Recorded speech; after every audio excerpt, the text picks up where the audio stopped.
إن الحمد لله نحمده ونستعينه ونستغفره ونعوذ بالله من شرور أنفسنا وسيئات أعمالنا من يهده الله فلا مضل له ومن يضلل فلا هادي له وأشهد أن لا إله إلا الله وحده لا شريك له وأشهد أن محمدا عبده ورسوله يا أيها الذين آمنوا اتقوا الله حق تقاته ولا تموتن إلا وأنتم مسلمون يا أيها الناس اتقوا ربكم الذي خلقكم من نفس واحدة وخلق منها زوجها وبث منهما رجالا كثيرا ونساء واتقوا الله الذي تساءلون به والأرحام إن الله كان عليكم رقيبا يا أيها الذين آمنوا اتقوا الله وقولوا قولا سديدا يصلح لكم أعمالكم ويغفر لكم ذنوبكم ومن يطع الله ورسوله فقد فاز فوزا عظيما أما بعد فإن أصدق الحديث كتاب الله تعالى وخير الهدي هدي محمد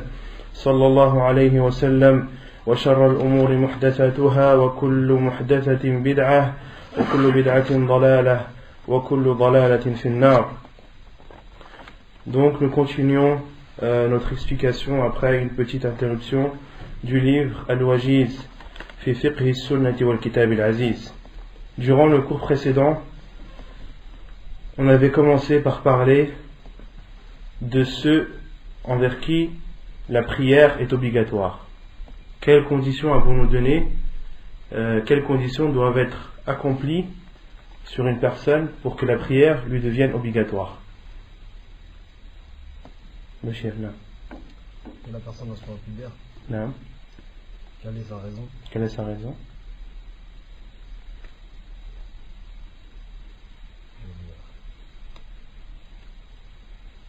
Qui connaît?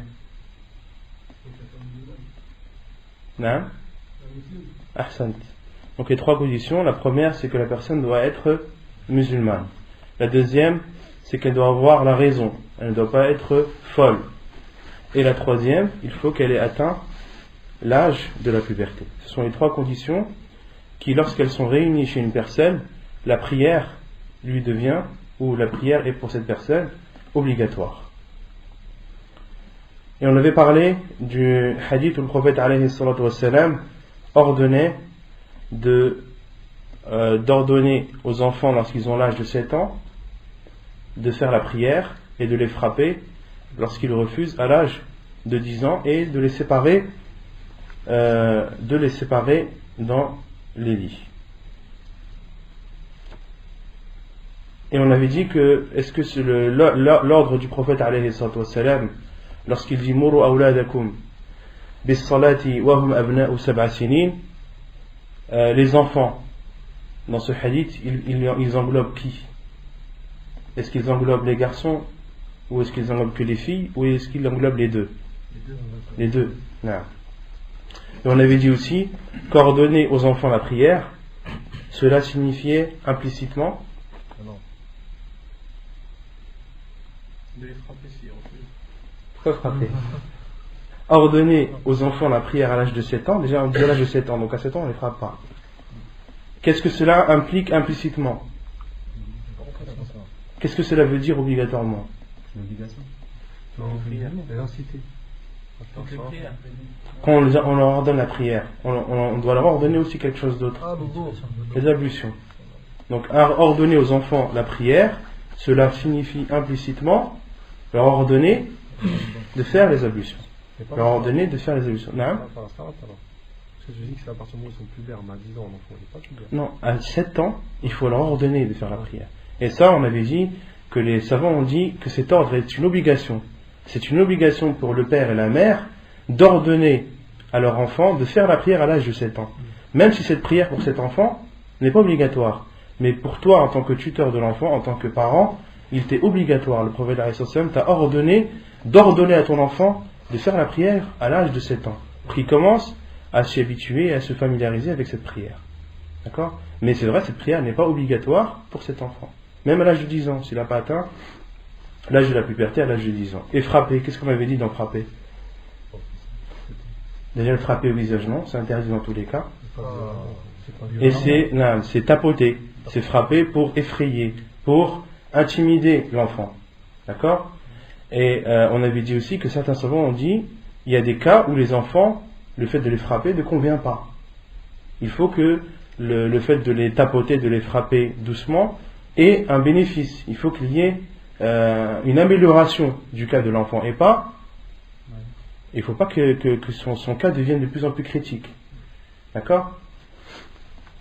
Ensuite, on avait parlé des horaires de la prière. Mawaqit as-salat.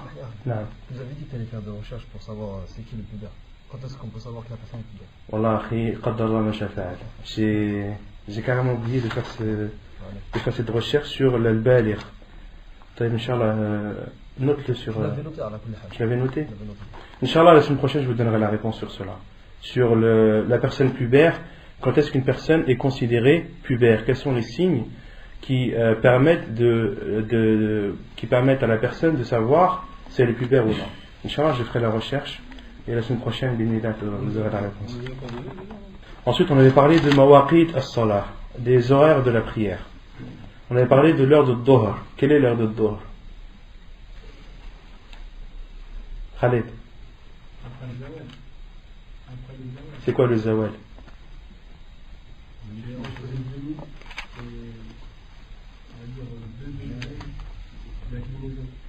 C'est après le zénith, une distinguinaison pour les faire un petit peu, et à l'instant du zawal, à partir de là, ça commence. Donc le zawal, c'est lorsque le soleil se décline du son zénith, lorsqu'il a atteint le milieu du ciel, lorsqu'il n'y a plus d'ombre, et que le soleil commence à redescendre. À partir du moment où il commence à redescendre, et qu'une ombre apparaît ne serait-ce que de quelques millimètres, là l'heure de Dhuhr entre. Et donc ça c'est l'heure du début et l'heure de la fin. On va finir avec Khalid. C'est quoi l'heure de la fin de Dhuhr? Et c'est quoi l'heure du début de l'Asr?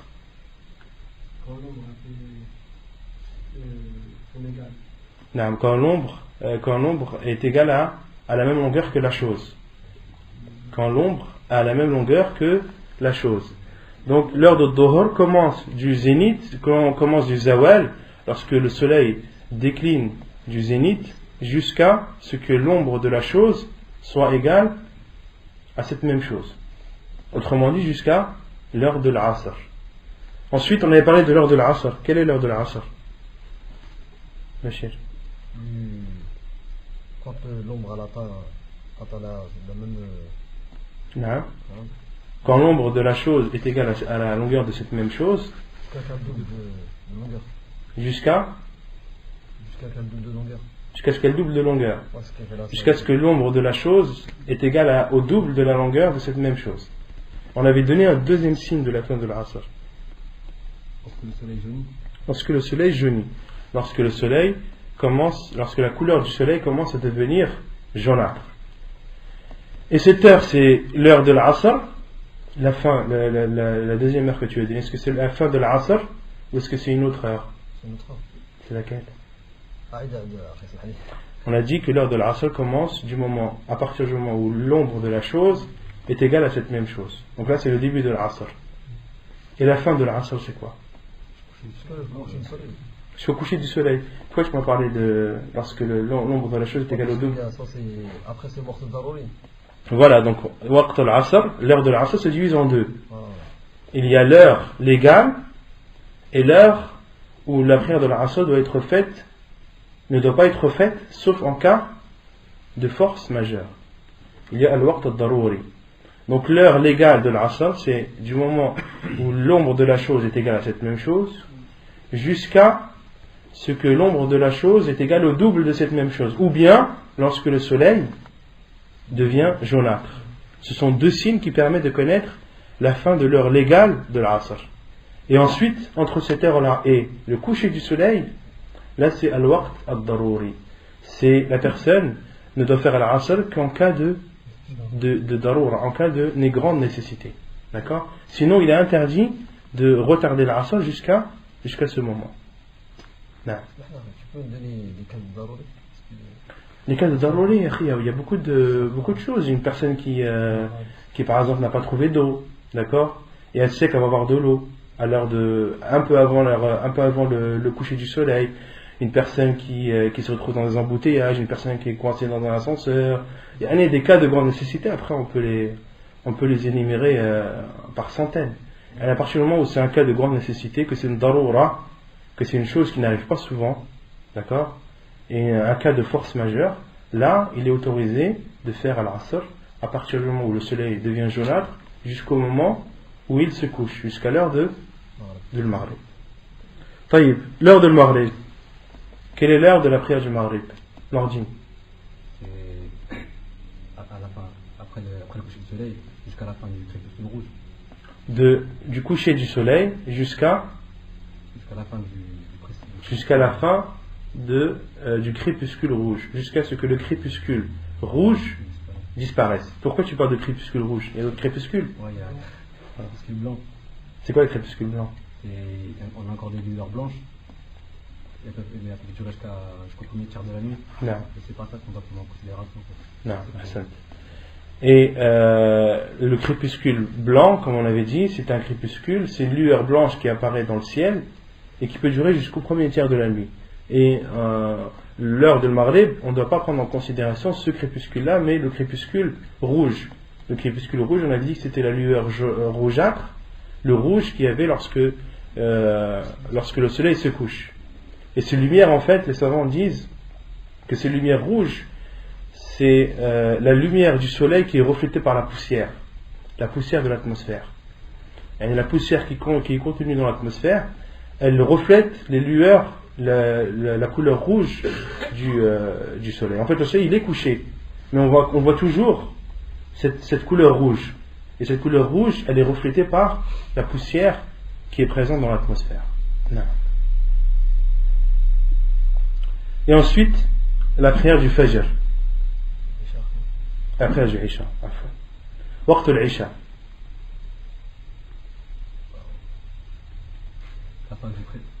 Qui connaît l'heure de l'Aïcha, à part Nordine et Bachir? Personne? Ça va. Elle commence après le Maghrib et elle se termine à la moitié de la nuit. Jusqu'à la moitié de la nuit. Donc l'heure de l'Aïcha commence de la disparition du crépuscule rouge jusqu'à la moitié de la nuit. Ila nasf al-layl. Naam. Waqt al-fajr. J'ai une question après. Naam. Comment tu peux calculer le nasf al-layl?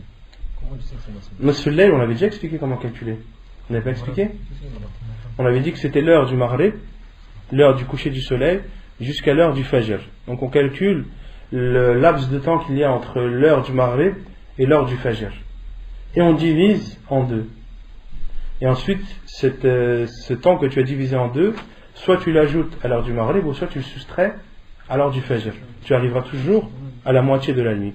Donc supposons que le Maghrib, maintenant, il est à 7h, il est à 19h, et que le Fajr il est à 7h. Ça fait combien? 12 heures. La moitié de 12 heures, c'est combien? 6 heures. Donc tu rajoutes 6 à 7. Ça fait combien? Ça fait 1h du matin. Tu soustrais 6 à 7. Ça fait 1 heure. Donc la moitié de la nuit, dans ce cas-là, elle est à 1h du matin. Et ainsi de suite. Et en général, en règle générale, pour nous ici en France, pendant les heures d'hiver, en général, la moitié de la nuit, c'est minuit à peu près. Et en heure d'été, c'est 1 heure.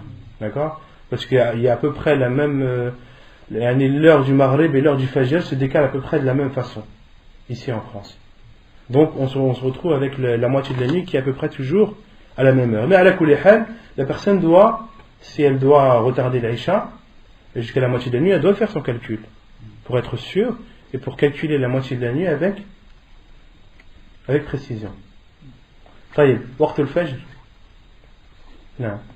Ça commence quand on voit la lueur blanche qui est horizontale Aïwa. jusqu'au lever du soleil.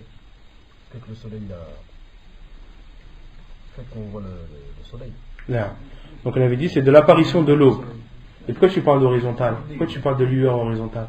Parce qu'il y a une qui est verticale, ça c'est la fausse. C'est le kadhib. Donc on a dit al-fajr, il y a deux fajr. Il y a al-fajr al-sadiq et al-fajr al-kadhib. Al-fajr al-sadiq, On a dit que c'était la lueur blanche qui apparaît à l'horizon, l'aube, d'accord, et qui couvre tout l'horizon. C'est un trait horizontal qui couvre tout l'horizon. Et on avait dit que Al-Fajr al-Sadiq, la véritable aube, n'est pas suivie de ténèbres. La véritable aube n'est pas suivie de ténèbres. Et quant à Al-Fajr al-Kadhib, comment est-ce qu'on connaît Al-Fajr al-Kadhib, l'aube mensongère ou l'aube fausse? Déjà le trait il est... On avait dit que les lueurs blanches étaient des traits verticaux et non horizontaux. On avait dit quoi d'autre? Voilà. Et qu'ensuite ces lueurs sont suivies des ténèbres. Et ça c'est Al-Fajr al-Kadhib. Ou Al-Fajr al-Kadhib la yu'tamadu alayh. Al-Fajr al-Kadhib, l'aube mensongère, ne doit pas être prise en considération. Mais Al-Fajr al-Sadiq, qui est cette lueur blanche qui, comme Allah subhanahu wa ta'ala dit, hatta yatabayyana lakum al-khaytu al-abyadu min al-khayti al-aswadi min al-fajr. Et on voit ce trait blanc dans les ténèbres, dans le noir, qui couvre l'horizon et qui n'est pas suivi de ténèbres. C'est-à-dire que à partir du moment où cette lueur apparaît, elle ne disparaît plus jusqu'au lever du soleil. Donc ça c'est Al-Fajr al-Sadiq. Et la fin de l'heure de Fajr, quelle est-elle? Jusqu'à ce que le soleil jusqu'à ce que le soleil se lève, jusqu'au lever du soleil. Donc ça c'est l'heure de Fajr. Donc c'est bon pour les heures des prières? Pour la prière de l'Aïcha, est-ce qu'il y a un moment qui est recommandé? On a dit que le mieux c'est de la retarder. On va le dire après, on va citer ça inshallah. طيب قال المؤلف الصلاة الوسطى ما هي؟ قال تعالى حافظوا على الصلوات والصلاة الوسطى وقوموا لله قانتين. عن علي رضي الله عنه قال قال رسول الله صلى الله عليه وسلم يوم الأحزاب شغلونا عن الصلاة الوسطى صلاة العصر ملأ الله بيوتهم وقبورهم نارا. حديث صحيح رواه مسلم. Donc l'auteur dit la prière médiane, quelle est-elle? Ou la prière du milieu, quelle est-elle? Allah subhanahu wa ta'ala dit selon le sens des versets: prenez soin de vos prières et de la prière médiane ou du milieu, et tenez-vous debout devant Allah avec humilité. Et selon Ali radiallahu anhu, qu'Allah l'a agréé, il dit, le prophète sallallahu alayhi wa sallam a dit Yawm al-Ahzab Shaghaluna ani salat al-wusta salat al-asr. Ils nous ont occupés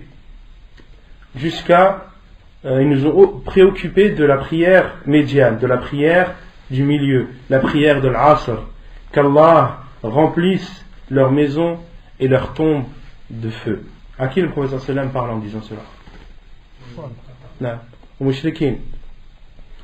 Et dans ce hadith, le prophète sallam a dit Shaghaluna ani salat al-wusta salat al-asr. Ils nous ont occupés pendant la prière de l'asr, la prière de médiane du milieu, la prière de l'asr. Et le prophète sallam était occupé à combattre les mushrikines à tel point qu'il n'avait pas eu le temps de faire la prière de l'asr, la prière médiane, la prière de l'asr.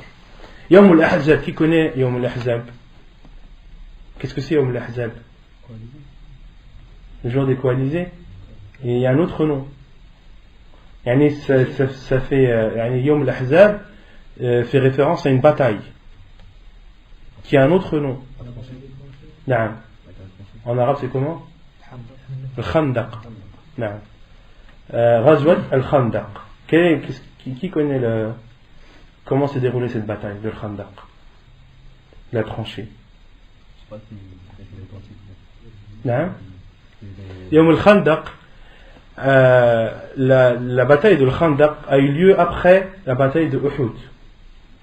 Lorsque les musulmans ont été battus par les mushrikines Yawm Uhud, le jour de la bataille de Uhud, car les archers du prophète ﷺ lui ont désobéi. Le prophète ﷺ leur avait ordonné de rester à leur poste et de ne pas y bouger. Et lorsqu'ils ont vu que les musulmans avaient pris le dessus sur les polythéistes et qu'ils commençaient à se partager le butin, à prendre le butin et à se le partager, les archers du prophète ﷺ, ceux qui étaient postés sur un mont pour protéger les musulmans justement d'une quelconque attaque des mouchriquins, lorsqu'ils ont vu que la victoire était quasiment acquise, ils ont délaissé leur poste pour aller eux aussi prendre leur part de butin. Et c'est là que les mouchriquins ont attaqué les musulmans par derrière. Ils les ont attaqués par derrière. Et c'était la Ghazwat Uhud, la bataille de Uhud, 70 compagnons du prophète y ont perdu la vie, parmi eux Hamza radiyallahu anhu. Donc après cette défaite des musulmans, et les savants parlent beaucoup de cette défaite et disent que cette défaite a lieu car il y a eu une désobéissance du prophète alayhi salatu wassalam. Et la désobéissance au prophète alayhi salatu wassalam est toujours suivie de défaite. Et les musulmans, s'ils veulent connaître la victoire, s'ils veulent qu'Allah subhanahu wa ta'ala leur accorde la victoire, Allah subhanahu wa ta'ala ne l'accorde qu'à ceux qui lui obéissent et qui obéissent à son prophète alayhi salatu wassalam. Et en aucun cas, Allah subhanahu wa ta'ala ne donne la victoire à des personnes qui lui désobéissent ou qui désobéissent au prophète alayhi salatu wassalam. Allah dit dans le Coran selon le sens: In tansurullaha yansurkum. Si vous donnez la victoire à Allah, Allah vous donnera la victoire. Et les savants ont dit: donnez la victoire à Allah. Allah subhanahu wa ta'ala n'a besoin de personne. Il n'a pas besoin qu'on lui donne la victoire. Allah subhanahu wa ta'ala est au-dessus de tout. Il n'a besoin de rien, mais tout le monde a besoin de lui. Et les savants ont expliqué de donner la victoire à Allah, c'est-à-dire de mettre en pratique ses commandements et de délaisser ses interdits. De mettre en pratique ce que le prophète ﷺ nous a ordonné de faire et de délaisser ce qu'il nous a interdit. Donc un musulman qui applique les commandements d'Allah et délaisse les interdits, il a donné victoire à Allah et Allah subhanahu wa ta'ala lui donnera victoire. Et Allah subhanahu wa ta'ala dit: In tansurullaha yansurkum. C'est une promesse d'Allah subhanahu wa ta'ala. Si vous donnez la victoire à Allah, Allah vous donnera la victoire. C'est-à-dire, Allah prend l'engagement et prend la promesse de vous donner la victoire. Donc, après cette défaite Yom Uhud, des juifs sont venus voir les mouchriquins Quraysh, après cette défaite des musulmans, et ont profité de cette faiblesse des musulmans et sont partis voir Quraysh pour les inciter à re-attaquer les musulmans. Et les juifs ont convaincu Quraysh, ont convaincu une autre tribu appelée Qatafan et d'autres tribus jusqu'à ce que le nombre de soldats ait atteint les 10 000 personnes. Et ils ont décidé d'attaquer le prophète alayhi salatu wassalam qui était à Médine. Lorsque le prophète alayhi salatu wassalam a appris cette nouvelle et que les mouchriquins se dirigeaient vers Médine pour re-attaquer les musulmans, le prophète alayhi salatu wassalam a consulté ses compagnons pour prendre deux conseils.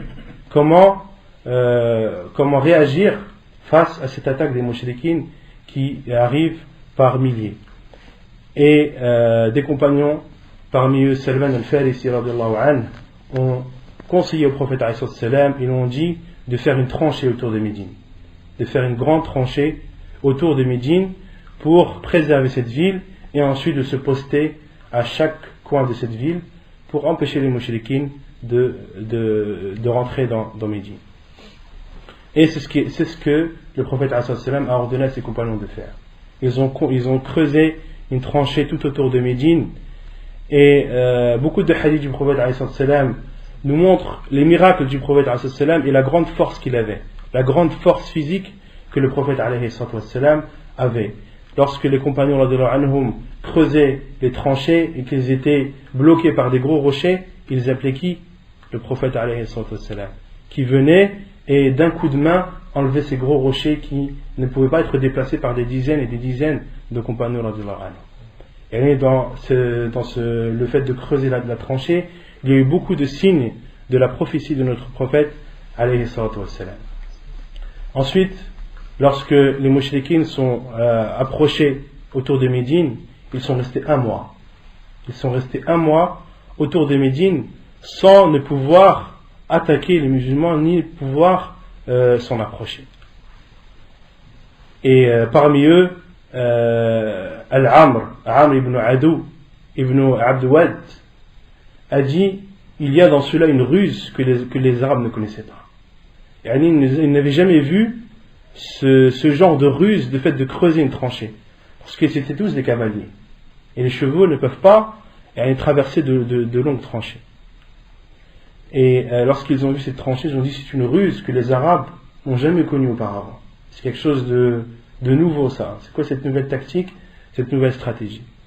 Et justement, ce Amr ibn Abdouad avait trouvé une petite faille dans la tranchée et a voulu la traverser avec certains de ses hommes, et Ali radiallahu anhu s'est empressé pour aller à son encontre et l'a tué d'un coup d'épée radiallahu anhu.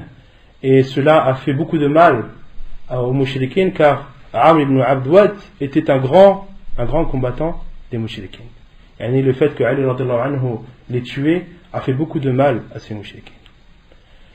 Et ainsi de suite, le prophète alayhi salatu wassalam, une des mouchriquines est venue au prophète alayhi salatu wassalam pour proclamer son islam. Il s'est converti à l'islam et a demandé au prophète alayhi salatu wassalam, dis-moi ce que je peux faire pour toi et je le ferai.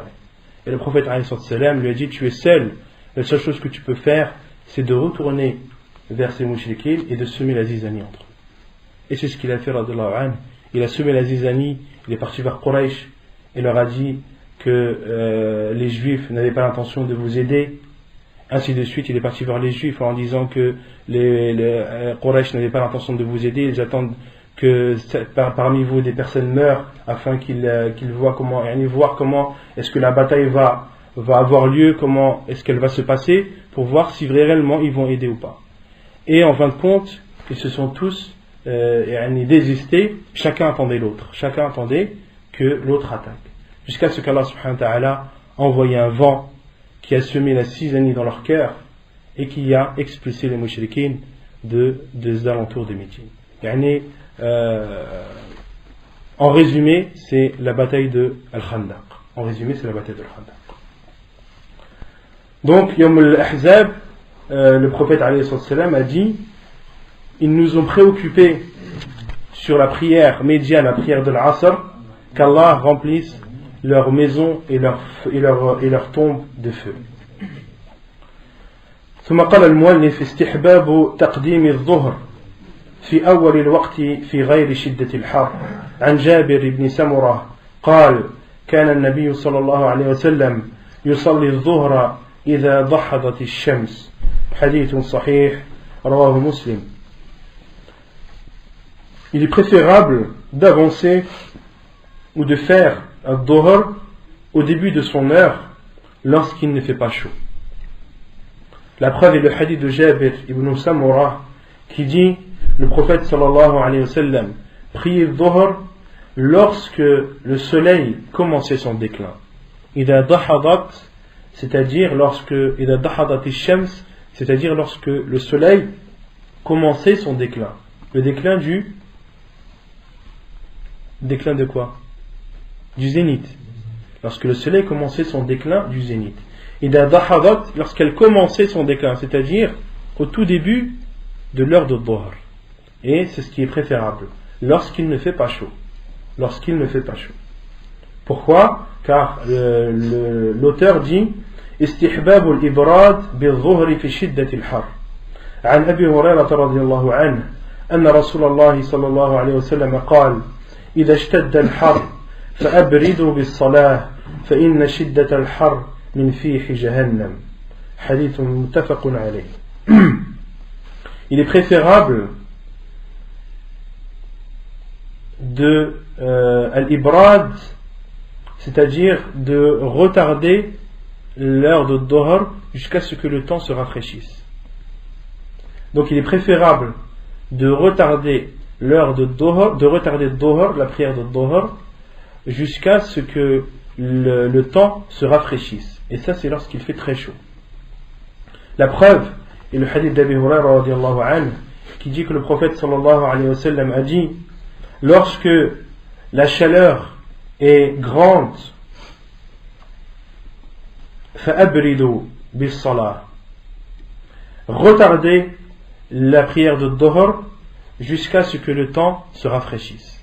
C'est ainsi qu'ont expliqué les savants, parmi eux Al-Hafid ibn Hajar dans son livre Fath al-Bari.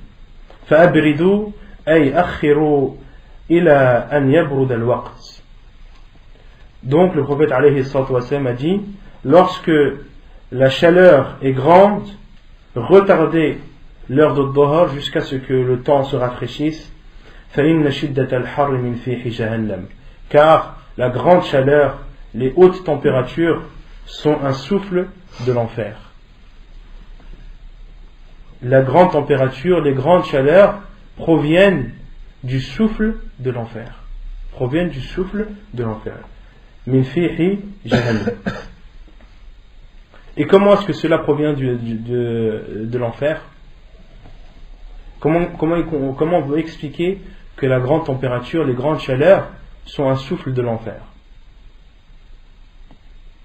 Comment on peut expliquer cela? Parce qu'il y a un hadith que Jahannam a fait plaire à Allah Azza wa Jal.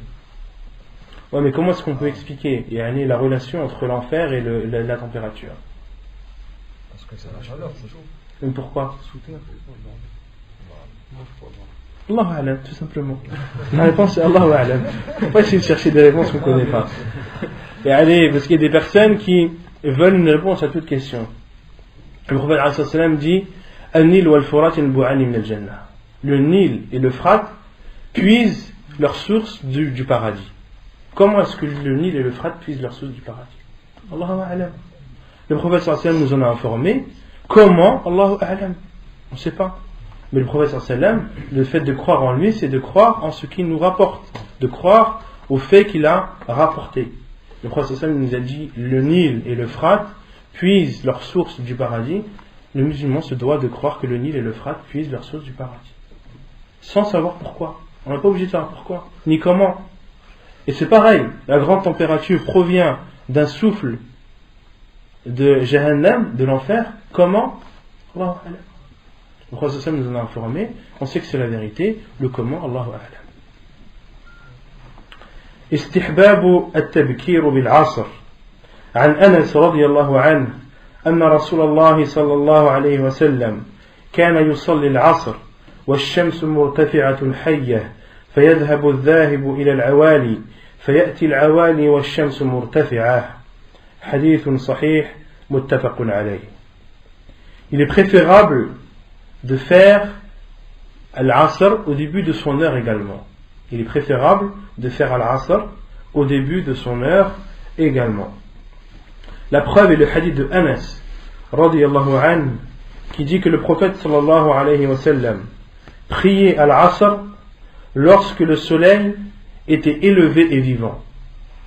Lorsque le soleil était élevé et vif, on va dire, c'est mieux que vivant. Lorsque le soleil était élevé et vif.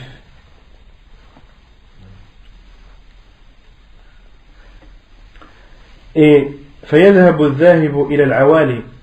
Une personne allait à l'Awali, on va expliquer l'Awali ce que c'est, et arrivé à l'Awali, le soleil était encore élevé. Le soleil était encore élevé. Hadith rapporté par Al-Bukhari et Muslim.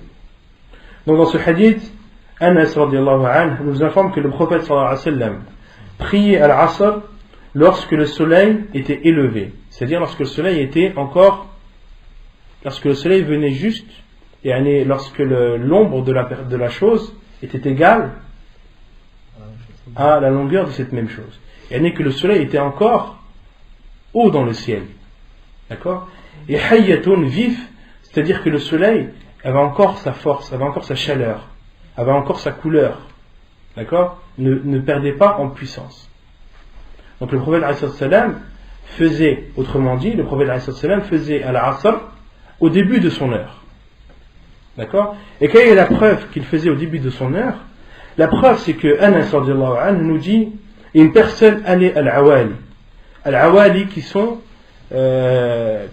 est une région autour de Médine, à la périphérie de Médine, que les savants comme Al-Hafid ibn Hajar ont dit qu'ils sont distants de Médine de 6 km, de 4 miles. 4 miles, ça fait combien? Il a raison. 1 mile, ça fait combien? 1 km 6. Donc ça fait un peu plus de 6 km. Et Anas radiyallahu anhu dit une personne avait le temps d'aller à l'Awali, de faire 6 km, et le soleil était encore haut dans le ciel. D'accord? Pour dire que le prophète faisait Al-Asr au début de son heure. S'il ne la faisait pas au début de son heure, une personne qui allait à Al-Awali, lorsqu'elle arrivait au bout de 6 km, le soleil aurait perdu de hauteur. D'accord? Or là, il a perdu de la hauteur, certes, mais il reste toujours élevé. إثم من فاتته صلاة العصر عن ابن عمر رضي الله عنهما أن رسول الله صلى الله عليه وسلم قال الذي تفوته صلاة العصر كأنما وتر أهله وماله حديث متفق عليه وعن بريدة رضي الله عنه أن النبي صلى الله عليه وسلم قال من ترك صلاة العصر فقد حبط عمله حديث صحيح رواه البخاري والنسائي. Le mal ou le péché pour celui qui a raté la prière de l'Asr, pour celui qui a fait la prière de l'Asr en dehors de son heure.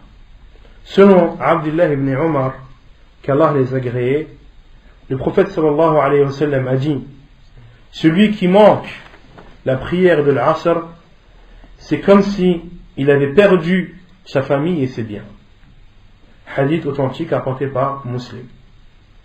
Dans ce hadith, le prophète a comparé celui qui perd la prière de l'Asr comme celui qui a perdu sa famille et ses biens. Celui qui se retrouve sans rien du tout. Sans argent ni biens qui puissent l'aider à vivre ou à survivre, et sans famille qui puisse le soutenir. Imaginez une personne qui se retrouve du jour au lendemain dans cet état, qui a tout perdu, qui a perdu toute sa famille et qui a perdu tous ses biens. Imaginez dans quel état il est. Et le prophète a comparé le fait de perdre, de ne pas faire la prière de l'Asr à son heure, comme une personne qui a perdu sa famille et ses biens. Et certaines personnes, lorsqu'ils voient une personne qui a raté la prière de l'Asr, qu'est-ce qu'ils lui disent? Ils disent: cette personne, c'est comme si elle avait perdu sa famille et ses biens. Donc on peut lui faire ses condoléances. On peut lui faire ses condoléances. On peut lui dire: mes condoléances pour ta famille que tu as perdue, etc. Et certaines personnes, qu'est-ce qu'ils font lorsqu'ils voient une personne qui a raté l'Asr? Ils disent: mes condoléances. Ils disent: mes condoléances. Et la personne qui a raté l'Asr, c'est vrai qu'elle mérite des condoléances. Mais le fait de dire mes condoléances comme ça, ce n'est pas autorisé dans la religion. Car il n'y a aucun hadith, aucune preuve qui autorise de dire à celui qui a perdu ou qui n'a pas fait la prière de l'Asr à son heure, toutes mes condoléances. Non. Même si, véritablement, il les mérite. Parce que c'est une personne qui est morte.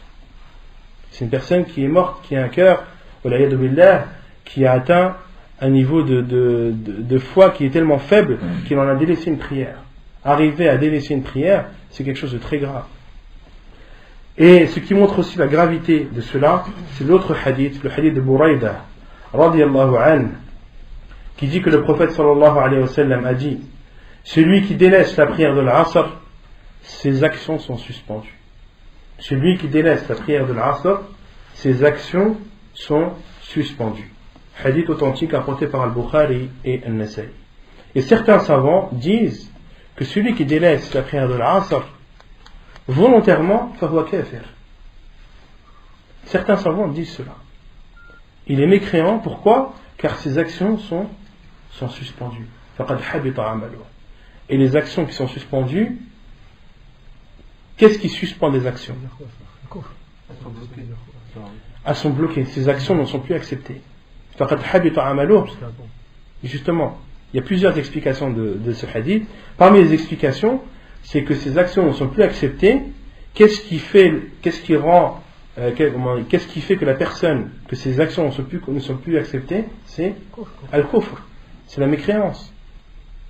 Et Allah subhanahu wa ta'ala dit: si tu associes, si tu fais le polythéisme, alors tes actions sont suspendues, sont vaines. D'accord? Et certains savants ont dit: celui qui délaisse la prière de l'Asr, fahuwa kafir. Pourquoi? Car ses actions sont suspendues. Mais la plupart des savants, jumhur ulama, disent que le prophète alayhi salatu wassalam a voulu dire par cela, a voulu montrer la gravité de celui qui délaisse la prière de l'Asr. Et pour montrer vraiment la gravité de son acte et qu'il a fait une chose d'extrêmement grave.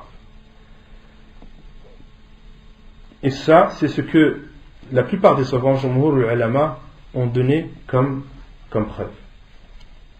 Et Cheikh Ibn Uthaymin, rahimahullah, lui donne une autre explication.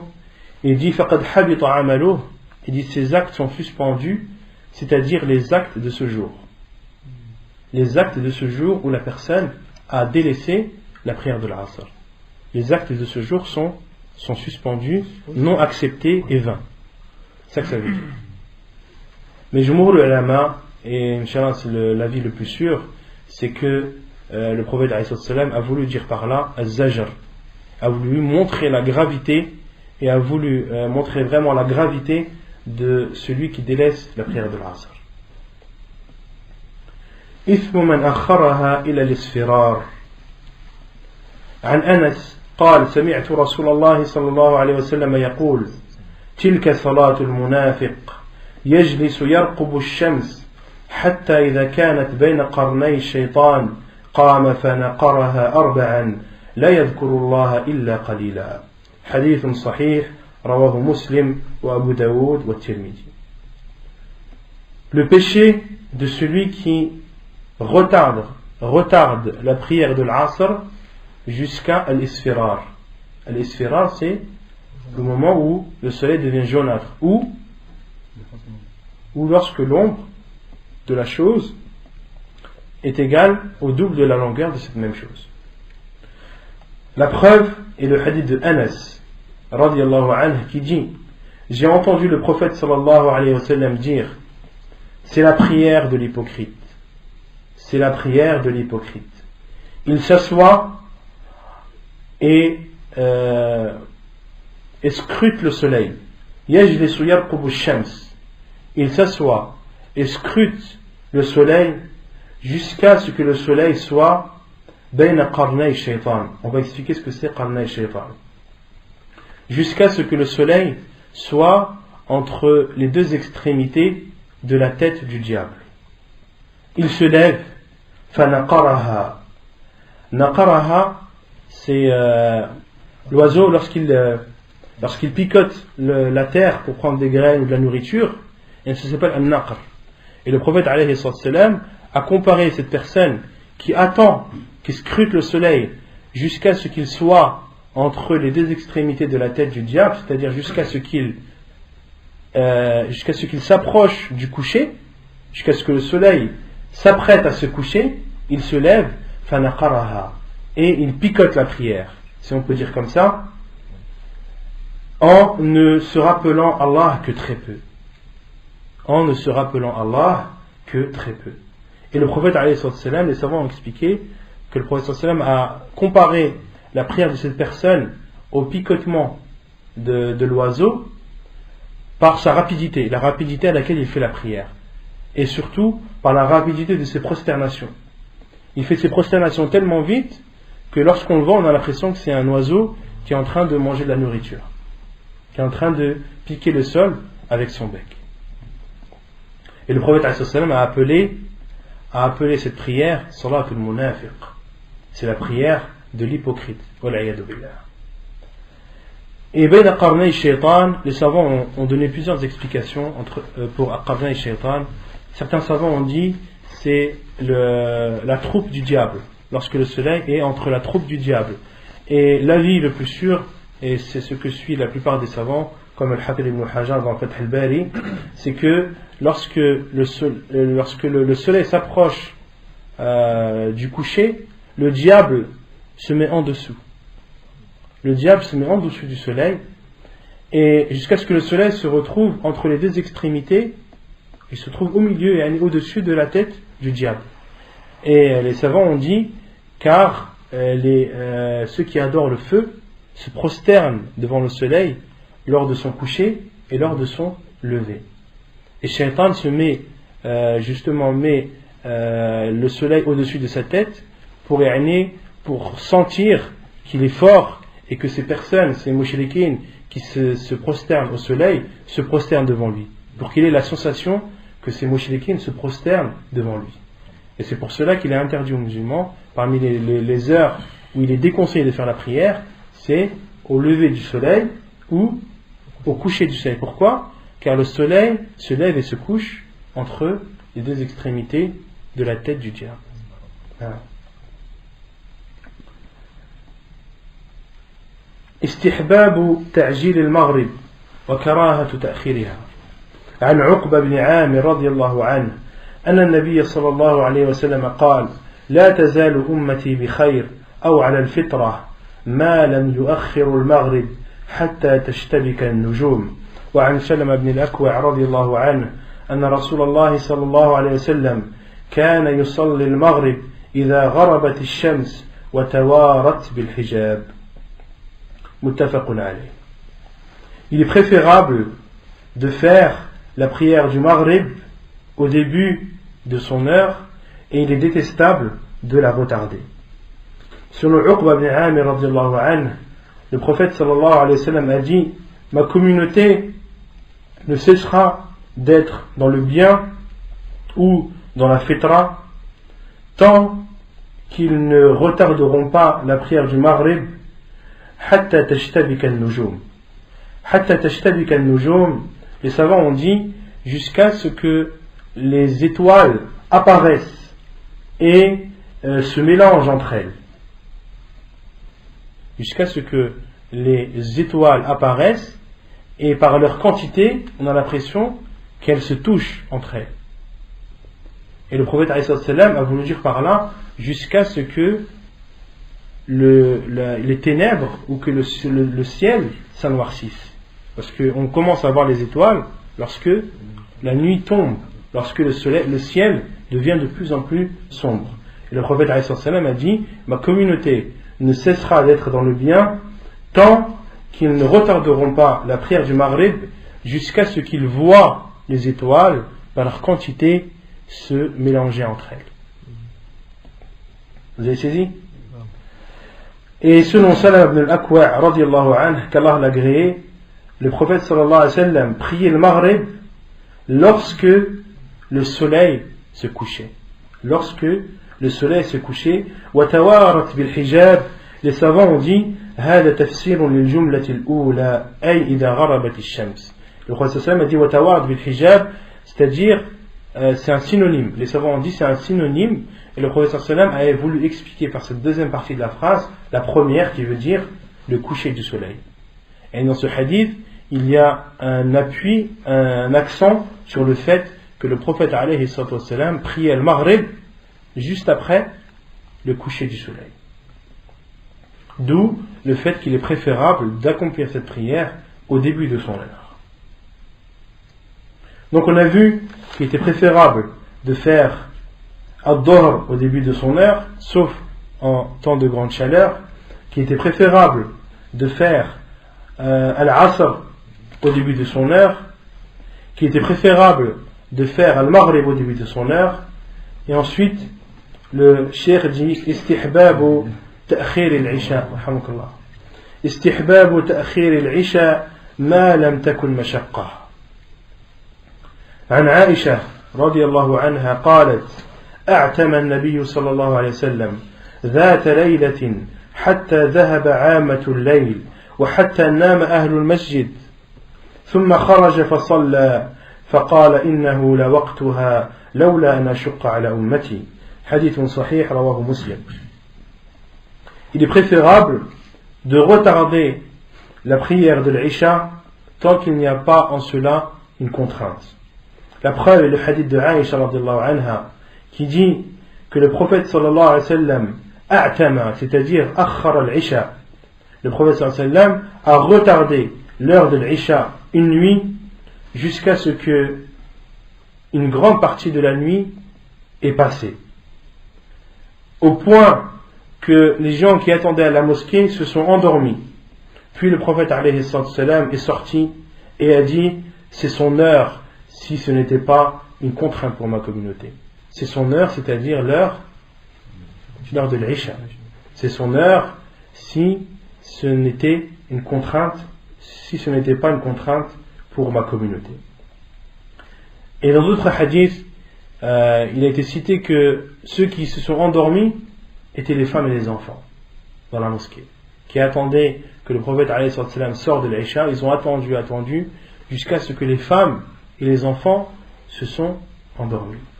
Et les savants ont cité beaucoup de fawaïd de ce hadith. Parmi les fawaïd, lorsqu'ils ont cité le fait que les enfants et les femmes se sont endormis avant les hommes, ils ont dit c'est ainsi qu'étaient les femmes et les enfants du prophète alayhi salam. Ils dormaient tôt après l'Isha.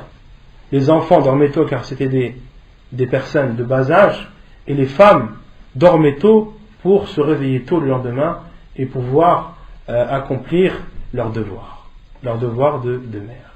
Et les savants sont partis jusque-là, jusqu'à le fait de voir que les enfants et les femmes se sont endormis. Pourquoi? Car ils avaient l'habitude de dormir après l'Isha.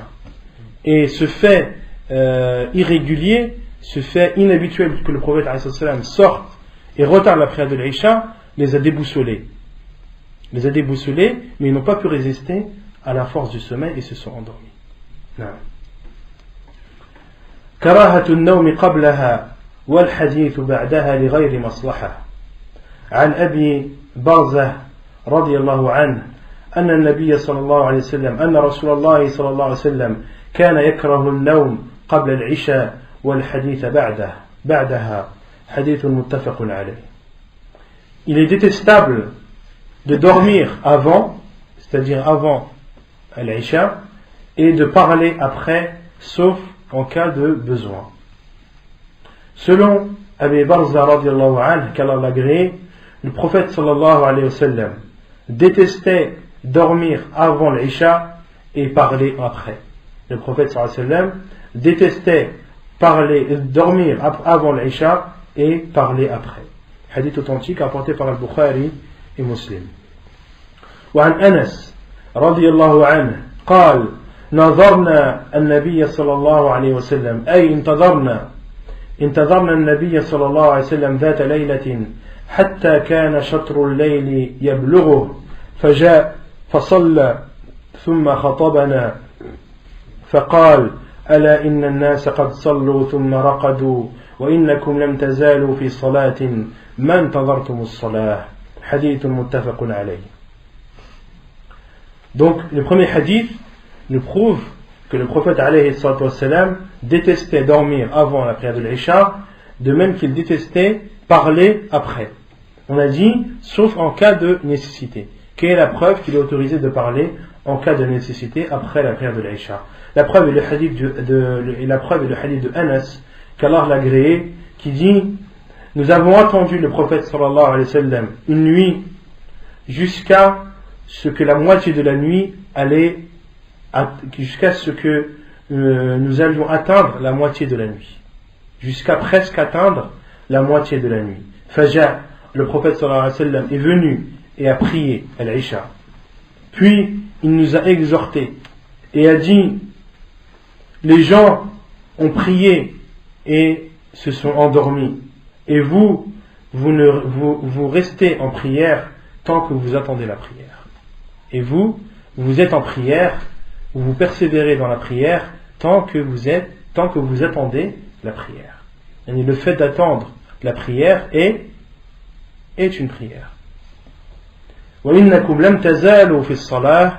Vous ne cessez d'être en prière tant que vous attendez la prière. Hadith authentique rapporté par Al-Bukhari et Muslim. Et dans ce hadith, le prophète sallam a exhorté ses compagnons. Il les a exhortés quand? Après la prière. Car fasalla, le prophète sallam, lorsqu'il est venu, il a prié, puis thumma khatabana, puis il nous a exhortés. Donc la preuve qu'il est autorisé de parler après l'Isha pour celui qui en a le besoin et qui en éprouve la nécessité. ونكتفي بهذا القدر وصلى الله وسلم وبارك على نبينا محمد وعلى آله وصحبه أجمعين وآخر دعوانا أن الحمد لله رب العالمين.